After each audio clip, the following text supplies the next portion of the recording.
네, 제가 잠시 기도하고 시작하겠습니다. 참 좋으신 하나님, 이 아름다운 천지 만물을 우리 한 사람 위에 창조하시고 이 땅 가운데 주님과 동행하는 한 가정, 또 한 사람 한 사람, 남자와 여자를 만드신 주님, 또 그 가정, 아름다운 하나님의 가정 가운데 우리를 태어나게 하여 주시니 참으로 감사드립니다. 그러나 세상은 인간의 죄로 인해 너무나 많이 파괴되었고 우리들의 가정 또한도 온전하지 못합니다. 그 안타까운 마음 가지고 주님 이 자리에 서서 강의할 때에 하나님이 왜 부부를 한 몸이라 하셨나, 우리 가정을 왜 만드셨나, 우리의 가정은 앞으로 어떻게 살아가야 하나를 깊이 고민하며 우리들의 가정이, 또 우리의 삶이, 우리의 교회가 하나님의 처음 창조하셨던 그 목적을 온전히 회복해가는 은혜로운 시간의 그 여정이 되게 하여 주시옵소서. 부족한 입술 열어 주님의 말씀을 전할 때 저의 연약함, 부족함은 없게 하시고 오직 성령 하나님 충만하게 임하여 주셔서 각 개인과 가정 가운데 가장 필요한 은혜로 치유와 회복으로 오늘 강력하게 임하여 주시기를 간절히 소망하옵고 감사하며 예수님 이름으로 기도드렸습니다. 아멘. 반갑습니다. 자, 세상 사람들은, 그리고 우리는 자주 그런 말을 쓰죠. 부부는 한 몸이다. 네, 부부는 한 몸이다, 이런 말을 우리가 흔히 쓰는데요. 이 말은 아주 성경적인 말이기도 합니다. 그 근거가 마태복음 19장에 있는데요. 화면 같이 한번 보시겠습니다. 네, 화면을 읽어보시면 마태복음 19장에서는 하나님이 사람을 남자와 여자로 지으시고 사람이 그 부모를 떠나 둘이 합하면 이제 둘이 아니요 한 몸이라고 말씀하고 계십니다. 오늘은 그렇다면 왜 부부는 둘이 한 몸인가? 하나님이 둘을 한 몸 되게 하신 이유는 무엇인가에 대해서 함께 알아보는 시간을 가져보도록 하겠습니다.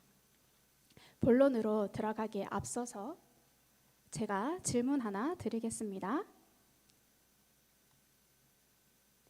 성경에서 가장 먼저 다루고 있는 주제는 뭘까요? 다르게 질문하면 하나님은 우리에게 어떤 말씀을 가장 먼저 해주고 싶으셨을까요? 그 답이 창세기 1장 1절에 있습니다. 우리 같이 한번 큰 소리로 읽어보겠습니다. 시작. 태초에 하나님이 천지를 창조하시니라. 아멘. 그러면서 1장 2절 3절 쭉쭉쭉 넘어가서 25절까지 하나님이 빛과 어둠 만드시고 하늘과 땅 바다 만드시고 식물 열매 해 달 별 새 물고기 짐승 등을 만드셨다고 기록하고 있습니다. 이처럼 성경의 첫 번째 주제는 창조입니다. 왠지 우리가 성경책을 펼치면 제일 먼저 예배, 구원, 은혜, 믿음, 이런 주제가 먼저 나올 것 같지만 성경은 뜻밖에도 천문학, 물리학, 생물학, 지구과학 같은 이과 과목으로 시작하고 있습니다. 그러면 하나님은 왜 이렇게 시작하셨을까요? 나는 어디에서부터 왔나 하는 것을 기원론이라고 하는데 하나님은 우리에게 이 이야기부터 해주고 싶으셨기 때문입니다. 순종해라, 믿어라, 예배해라, 이런 거 가르치시기 이전에 21세기 대한민국에서 살아가고 있는 바로 나에게 나의 뿌리, 나의 존재의 근원에 대해서 먼저 말씀해 주시고 싶으셨던 것입니다. 왜냐? 그것을 알아야지만 우리는 우리의 존재의를 알 수 있어요. 또한 우리는 나의 뿌리가 어디에서 왔나를 알 때 불안해하지 않고 삶을 의미 있게 살아갈 수 있기 때문입니다. 우리는 그냥 어쩌다가 우연히 생겨난 존재가 아니라는 것을 하나님께서는 말씀해 주고 싶으셨던 것입니다. 그래서 성경을 시작하면서 가장 먼저 내 생명의 근원과 뿌리가 어떻게 시작되었나 하는 나의 기원을 말씀해 주신 것입니다. 벌써 10년 전 일인데요. 저희 가정은 결혼하고 4년 만에 첫째 아이를 출산하게 되었습니다. 출산이 임박해서 목사님과 저는 이 아이를 맞이하기 위해서 예쁜 옷과 이불, 손수건, 젖병 등을 준비하고 방도 예쁘게 꾸몄습니다. 애기 침대도 들여놓고 작은 책꽂이를 사서 아이에게 들려주고 싶은 책도 몇 권 꽂아놨습니다. 그리고 한여름에 태어날 이 아이가 태열로 고생하지 않게 해주고 싶어서 적정한 온도를 맞춰줄 수 있는 에어컨도 준비했습니다. 임신 기간 내내 입덧이 너무 심해서 저는 굉장히 힘들었지만 이 아이를 맞이할 그날을 생각하며 정말 기쁘고 설레는 마음으로 준비했습니다. 하나님도 저희 부부처럼 하나님의 모양과 형상을 닮은 한 사람을 이 세상에 보내기 위해서 그가 살기 좋은 환경을 먼저 창조하셨습니다. 즉, 나 하나를 위해서 태양도 지구도 물도 어느 것 하나 없으면 살 수 없는 나를 위해서 이 창조 일을 하셨던 것입니다. 그러고는 이렇게 말씀하세요. 내가 널 위해 얼마나 설레하며 기쁘게 이 세상을 창조했는지 아니? 하늘의 저 별도 달도 바다의 물고기와 사시사철 피고 지는 예쁜 꽃과 나무들도 다 널 위해 준비한 거야.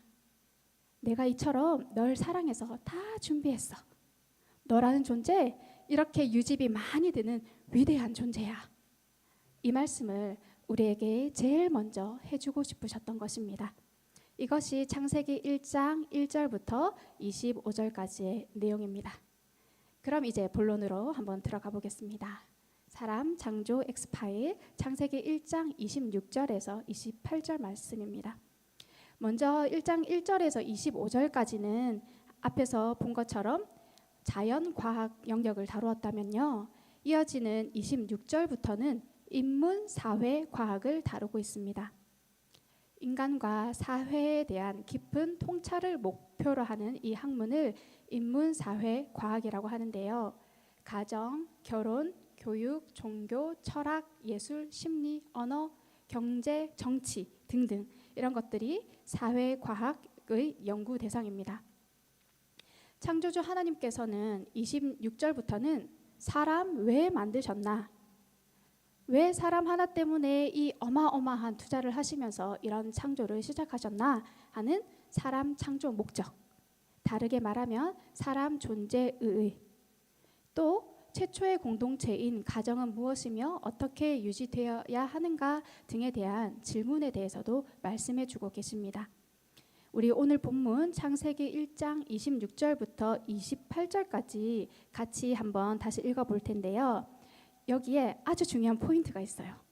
그게 뭔지 한번 찾아보시면서 읽어보면 좋겠습니다. 읽어볼게요. 시작.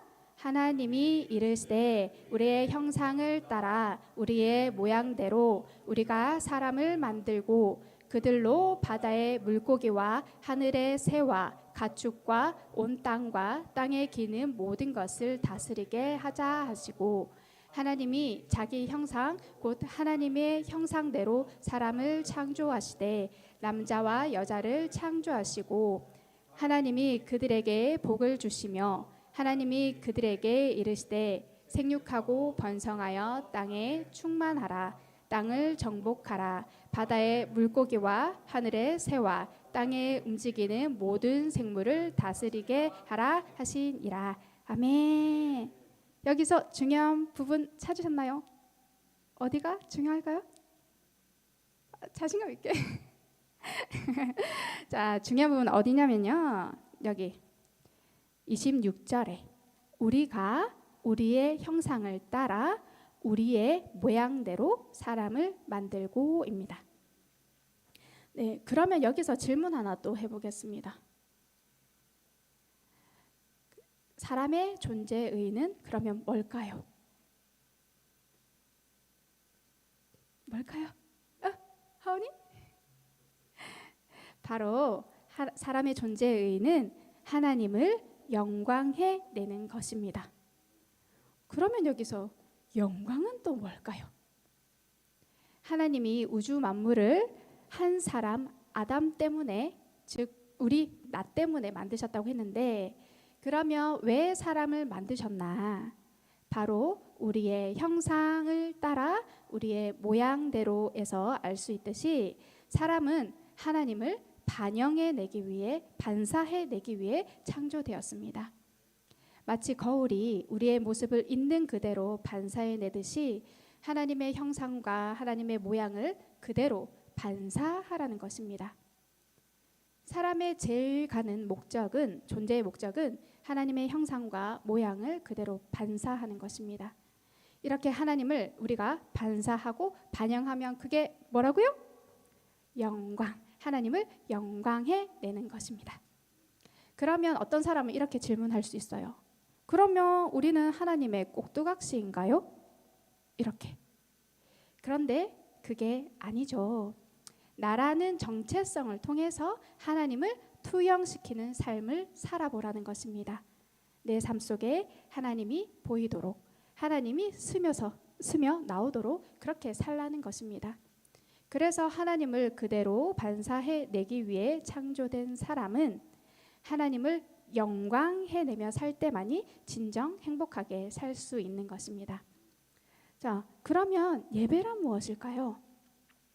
예배라는 단어에는 가치와 태도라는 두 가지 의미가 포함되어 있습니다. 사람에게서 하나님이 반사되어 나올 때 하나님의 가치가 우리에게 나오는데요. 예를 들면 춤을 아주 잘 추는 사람이 있습니다. 저? 그 춤을 아주 잘 추는 사람 볼 때 여러분들 이런 생각하잖아요. 와, 멋지다. 와, 아름답다. 이런 생각이 들잖아요. 그것은 바로 그 사람의 춤 속에 하나님의 가치가 뿜어져 나오기 때문입니다. 또 어떤 사람은 그림을 통해서, 어떤 사람은 노래와 악기를 통해서 하나님의 가치를 드러내는데 그 가치를 worth라고 합니다. 이 worth에서 유래된 단어가 worship입니다. 그런데 누군가가 우리에게 멋있어요, 아름다워요 할 때 그 가치는 제게 아니에요. 그건 하나님 거예요 라고 하나님께 돌려드리는 그 태도가 바로 worship, 즉 예배인 것입니다. 월십의 대상에게 당신이 나의 영광의 원천입니다 라고 하는 거죠. 인간 사회의 제1된 법칙은 하나님을 하나님 되게 하며 그에게 예배하는 것인데, 이때 하나님을 예배하는 인간에게도 최고의 가치가 동일하게 부여됩니다. 그러면 우리가 영광해내야 할 본체는 무엇일까요? 영광해내야 할 본체, 다르게 말하면 영광해내야 할 존재는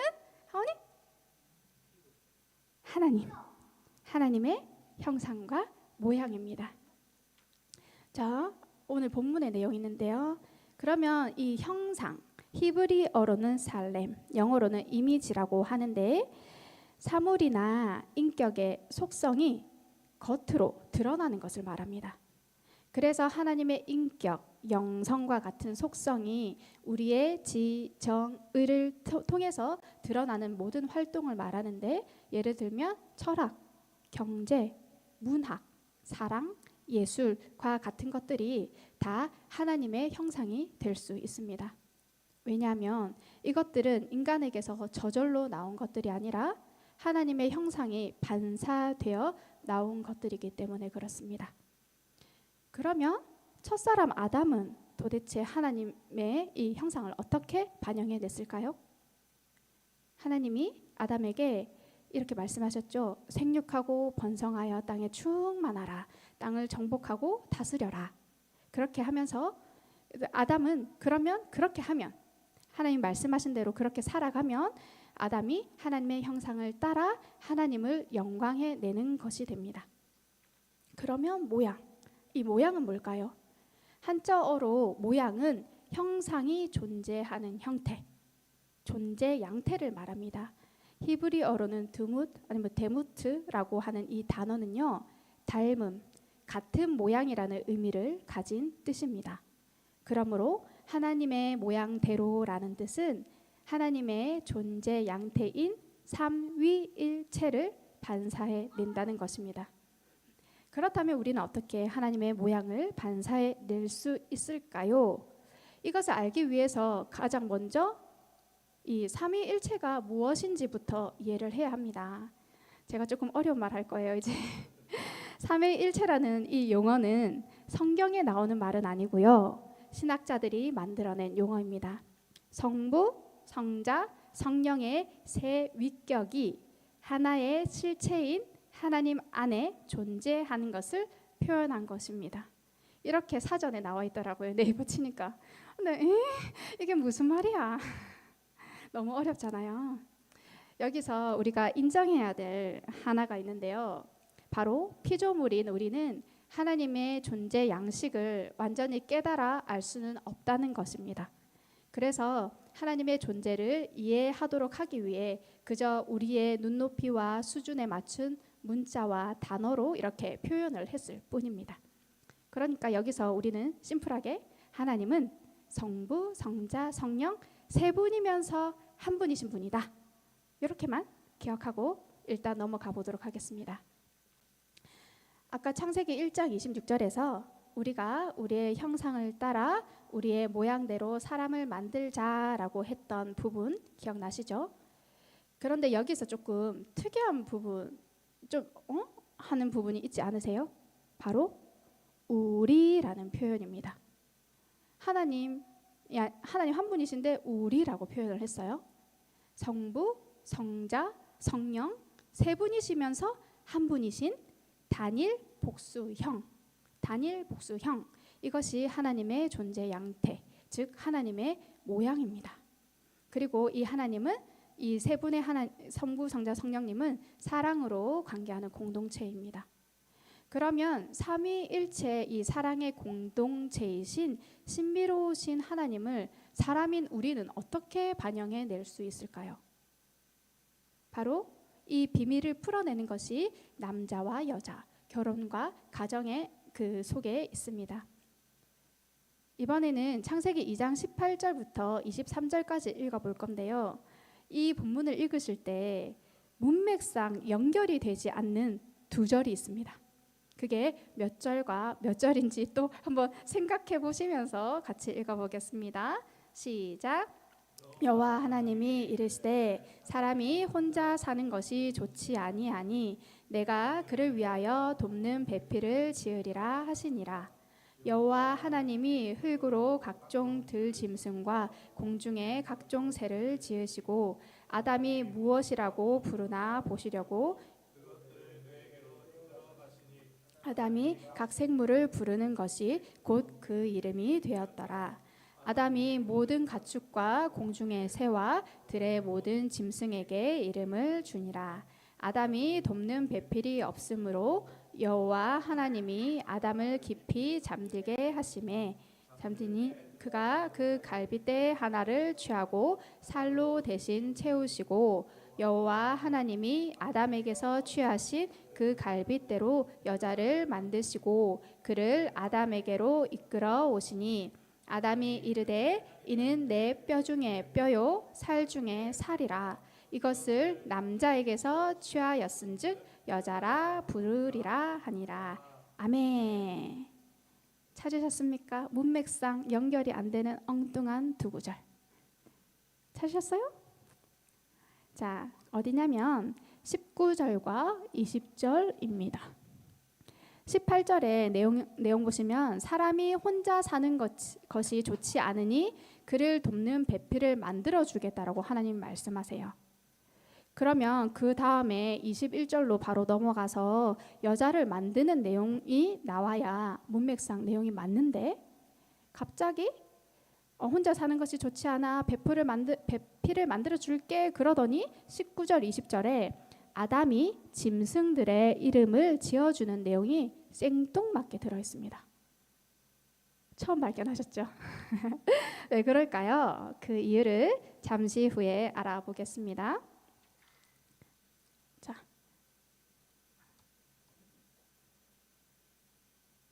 자, 2번 가정창조 X파일 여기로 넘어가 볼게요. 여기서 제가 또 질문 하나 드릴게요.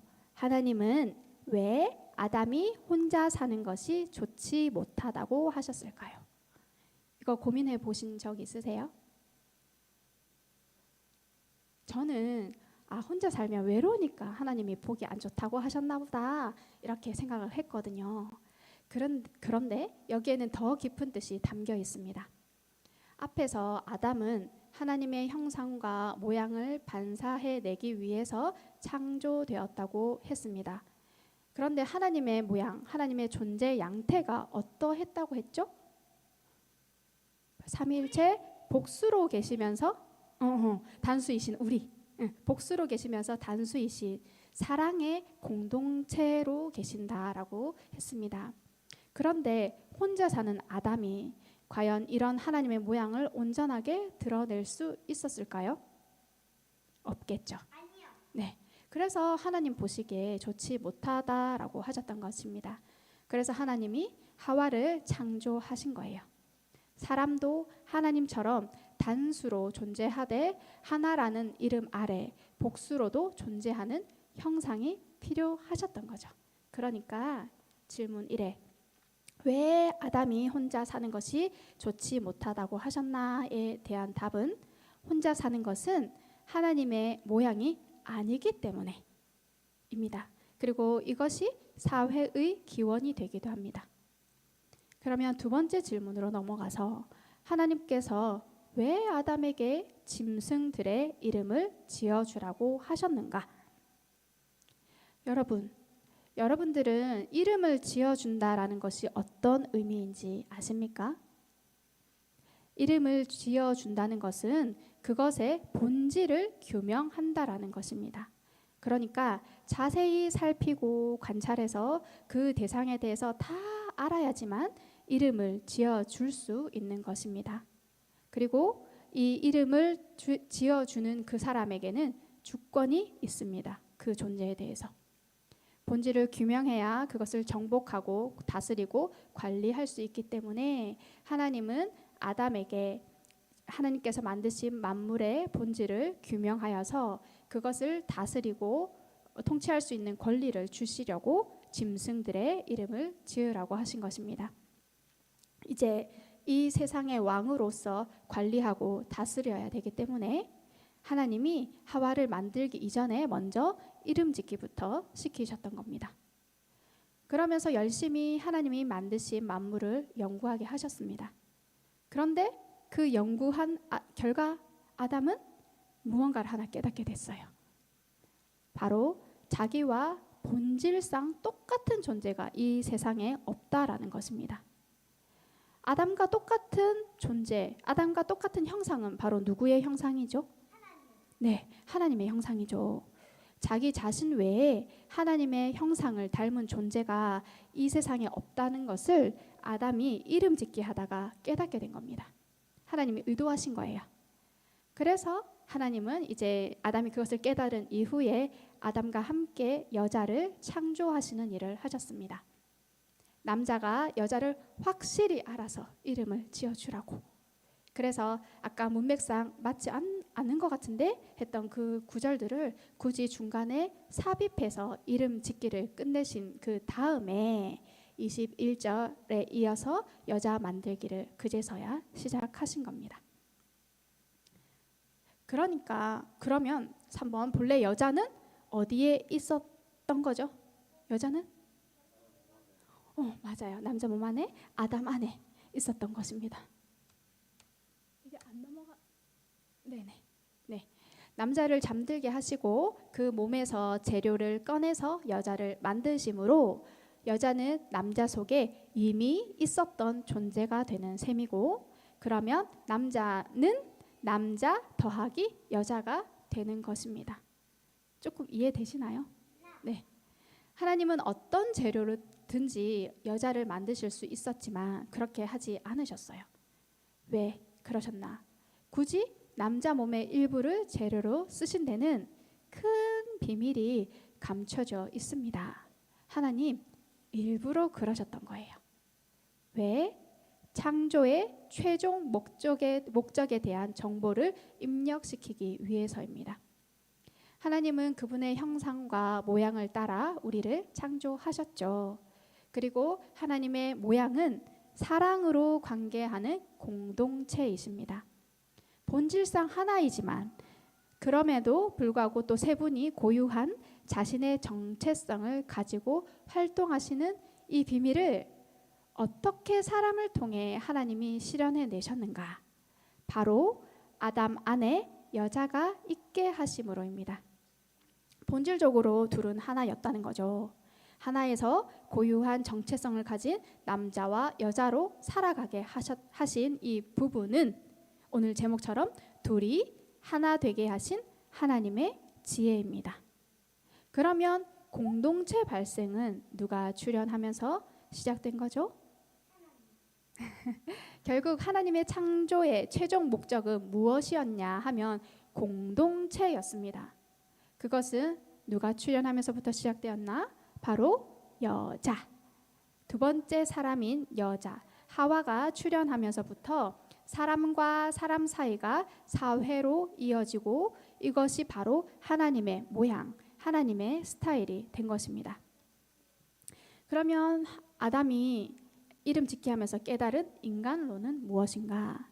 아까 창세기 2장 19절에서 20절 아담이 이름을 지어주다가 자신에게 짝이 없음을 깨닫자 하나님이 잠깐 동영상을 쭉 정지 이렇게 시키신 다음에 아담을 잠재우시고 그의 몸에서 갈빗대 하나를 꺼내가지고 여자를 만드셨습니다. 그러고 나서 동영상을 다시 플레이 재생시켰어요. 그랬더니 아담이 눈을 이렇게 뜨는데 저기서 어떤 여자가 아담에게로 막 이렇게 걸어옵니다. 이때 아담의 반응이 뭐였죠? 내 뼈 중에 뼈요? 내 살 중에 살이다. 이 말은 곧 너는 나다. 너는 내 거야. 너는 나도 네 거, 니도 내 거. 너는 나다. 이것이 바로 아담이 깨달은 인간론입니다. 좀 전에 방금 아담이 어떤 일 하고 있었다 그랬죠? 이름 짓게 하고 있었잖아요. 그래서 이번에 이 여자에게도 이름을 지어줍니다. 하와라고. 이렇게 아담이 하와의 이름을 지어줌으로 인해서 남자에게 여자를 다스리는 권위가 주어지게 되었습니다. 여기서 남자에게 주어진 권위는 하나님의 대리자로서의 권위입니다. 남자의 권위는 사랑의 섬김으로써 행해지는 권위입니다. 그리고 성경에서 말하는 통치하다라는 의미는요, 예수님처럼 다스림을 받는 자를 위해 목숨을 내어놓는 사랑으로 다스리라는 것입니다. 그러므로 남편은 아내를 목숨 바쳐 사랑으로 돌보고 아내는 남편의 권위를 그대로 받아들이는 순종으로 반응하는 것. 이것이 원래 하나님이 가정에 두신 질서입니다. 창조 질서에 의해서 아담에게 하와를 다스리는 권위가 주어졌지만 이것은 남자의 존재가 여자보다 높고 여자의 존재가 남자보다 낮다라는 의미는 절대 아닙니다. 성부, 성자, 성령 하나님처럼 남자와 여자는 본질적으로는 동등하지만 역할에 의해서 남자는 목숨을 다해 사랑하고 여자는 그런 사랑을 하는 존재를 돕고 따르는 역할을 한다라는 의미입니다.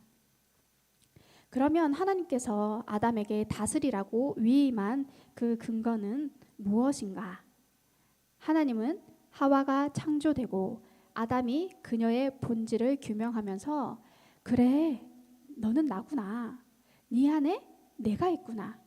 우리는 사랑으로 관계하는 공동체구나. 이것을 깨달은 순간 그래 아담, 이제 네가 통치해라. 네가 왕이다 하시면서 아담에게 다스릴 권위를 주셨습니다. 그러므로 앞으로 발생할 공동체, 사회의 정치 원리는 무엇이어야만 하나? 남자와 여자가 결혼을 하면 자식이 태어나죠. 자식을 낳고 하면서 점점 사회가 커져갑니다. 그러면 이 사회는 어떻게 인간관계를 해야 될까요? 어떻게? 하나님처럼. 성부, 성자, 성령 하나님이 서로 교제하며 하나가 되어 사랑하셨던 것처럼 사랑으로만 관계해야 합니다. 왜냐하면 나는 너고 너는 나이기 때문입니다. 신약에서 예수님이 내 이웃을 내 몸처럼 사랑하라 하신 말씀이 바로 이 말씀입니다. 자, 여기까지가 오늘 강의 내용인데요. 여기서 강의가 끝나버리면 이런 질문이 하나가 남는 분이 계세요. 제가 직접 받은 질문이에요. 그러면 우리 가정은요? 사랑으로 통치하지도 않고 순종하지도 아니하며 미움과 원망으로 가득 찬 우리 가정은요? 혹은 이미 깨어져 버린 우리 가정은요? 혹은 나는 혼자인데요? 어떡하죠? 에덴 동산에서 하나님이 처음으로 창조하셨던 최초의 공동체인 부부라는 가정은 아담과 하와의 범죄로 인해 창조의 목적을 잃게 되었습니다. 그 결과 수치와 죄책감, 미움과 원망, 거절감 등이 이 세상에 들어오게 되었습니다. 그래서 지금 우리들의 가정은 정도의 차이는 있지만 모두 불완전한 모습을 가지고 있습니다. 그러면 어떻게 해야 될까요? 여러분, 우리 처음 교회 이름 앞에 붙어있는 모토가 뭔지 아세요? 에덴의 삶을 회복하는 우리 처음 교회입니다. 이처럼 우리들의 가정도 에덴의 삶을 회복해야 합니다. 어떻게 해요? 하나님과 동행하는 나의 삶이 회복되는 만큼 부부의 모습도 가정의 모습도 하나님이 처음 창조하신 목적을 회복하게 될 것입니다. 그리고 신약시대에 예수님의 부활 승천과 함께 시작된 또 하나의 공동체, 교회를 통해서도 사랑으로 통치하고 순종으로 화답하는 아름다운 하나님의 모양을 드러낼 수 있습니다. 하나님의 형상과 모양대로 지음받은 존귀한 성도님들의 가정과 우리 처음 공동체가 사랑으로 통치하고 기쁨으로 순종하는 에덴의 삶을 회복하는 공동체가 되기를 예수님의 이름으로 축복하며 오늘 강의를 마치도록 하겠습니다. 감사합니다.